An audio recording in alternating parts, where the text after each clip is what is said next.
ఏమై డ్రైవర్ అబ్బి 100 rupees change ఉందా? ఉంది. ఏమిటా నిర్లక్ష్యం సమాధానం? నేను ఎవరనుకుంటున్నావు? చిన్నంతరం పెద్దంతరం లేదా? Due respect and take respect. అసలు అరే నేనే చెప్పుకోవాలా? నేనెవరో చెప్పు. ఈయనెవరో తెలుసా? తెల్లావచ్చుల సంపశాస్త్రి గారు. చంద్రబాబు నాయుడు గారిని గడ్డం పెంచండి, మీ పవర్ కి అడ్డం ఉండదని చెప్పింది వీరే. అయితే ఏం చేయమంట? అదే తొందరపాటు. ఇప్పుడు ఆయన చిల్లరుందా అని అడుగుతారు. ఉందండి శాస్త్రి గారు అని మర్యాదగా చెప్పు.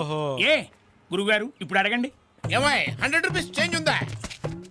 లేదండి శాస్త్రి గారు. ఏమిటి ఇందాక ఉందన్నావు కదా? నీకు చిల్లర కావాలా మర్యాద కావాలి చెప్పయా? దరిద్ర పదవా, నీచ పదవా, అప్రాచ్య పదవా నిన్ను. రేయ్ నీతో పాటు ఆటో ఎక్కినప్పుడు అనుకున్నాను రైలాంటి దరిద్రం ఏదో జరగబోతుందని. ఆటో దిగి కాలు పెట్టానో లేదో ఆ చేతలు. ఇదిగో ఈ 100 రూపాయలు వాడికి ఇచ్చి చిల్లర తీసుకురా. అలాగే ఇందా త్వరగా సావు. భలే జరికిచ్చావు. ఇలా రారా, ఇలా రా. ఏంటి వాడికి షేక్ హ్యాండ్ ఇస్తున్నావు? తను తిట్టాడు.